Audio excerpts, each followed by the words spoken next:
le choix de votre ou de vos sous-traitants, c'est le reflet de la maturité que vous avez dans votre organisation. T'es OK avec ça? Explique, s'il te plaît. En admettant que vous ayez un haut niveau sur les systèmes de management de QHSE au sens large, vous ne pourrez tolérer de faire rentrer dans votre chaîne de valeur des prestataires, fournisseurs qui n'ont pas le même niveau d'implication, d'intégration et de culture par rapport à ce que vous attendez.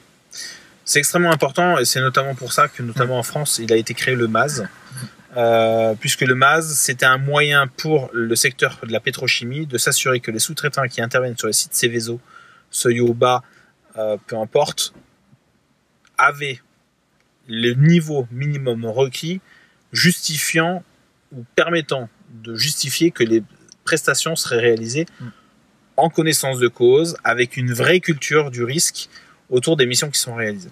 Donc là, on prend le cas particulier du MAZ ou un autre. Ce que je veux vous dire par là, c'est que si aujourd'hui vous vous cantonnez juste à compter vos accidents, libre à vous, lorsque vous serez arrivé à un certain niveau de maturité, vous vous rendrez compte que vous avez vous aussi une responsabilité quant au choix du sous-traitant que vous prenez, en particulier lorsque ces travaux sont réalisés chez vous. Vous ne pouvez pas avoir deux poids, deux mesures, c'est-à-dire un système de management extrêmement engagé vis-à-vis de vos propres équipes et de tolérer tout et n'importe quoi de la part de vos sous-traitants. C'est juste pas possible. C'est une question de cohérence, c'est une question de congruence.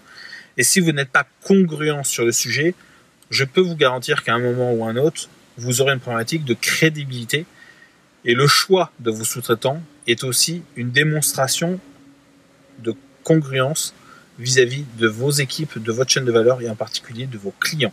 Vous ne pouvez pas être une entreprise qui a rubis sur ongle sur la place et tolérer de travailler avec des margoulins, ça saura et ça fera mauvaise impression et du coup l'image de marque que vous pouvez avoir sera dégradée de ce fait.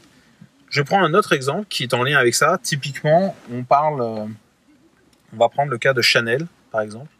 J'ai eu l'occasion de rencontrer le risk manager de Chanel qui pendant toute sa carrière, aujourd'hui il a pris sa retraite, mais pendant toute sa carrière il n'a eu de cesse que de gérer une seule chose, une seule et unique chose, c'était l'image de marque de Chanel.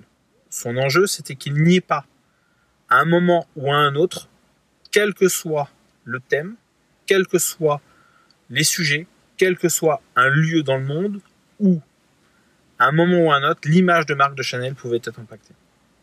Donc vous devez bien comprendre que, alors bien évidemment, Chanel, on est dans le domaine du luxe, etc. D'accord ?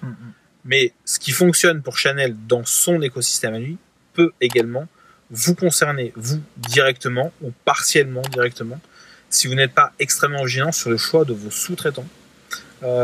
Et être exigeant vis-à-vis de vos sous-traitants sera aussi un moyen de garantir qu'eux aussi progressent.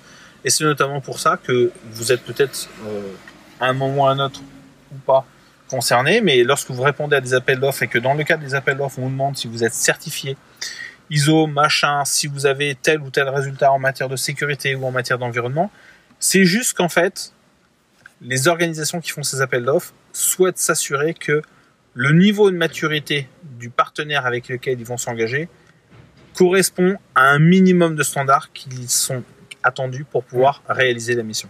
Si vous n'êtes pas capable d'y répondre, ça sous-entend que vous n'êtes pas mûr pour aller sur le marché en question ou que vous n'avez pas encore fait les devoirs utiles nécessaires qui vous permettront d'être dans une concurrence saine vis-à-vis des autres candidats par rapport au marché qui est attendu. Donc soyez vigilants là-dessus, tant vous quand vous êtes potentiellement fournisseur ou sous-traitant que quand vous êtes le donneur d'ordre, de vous associer avec des gens qui seront dans le même système de valeur avec un niveau de maturité à peu près équivalent ou en progression ou même d'avoir des niveaux qui sont supérieurs aux vôtres qui vont vous permettre de progresser.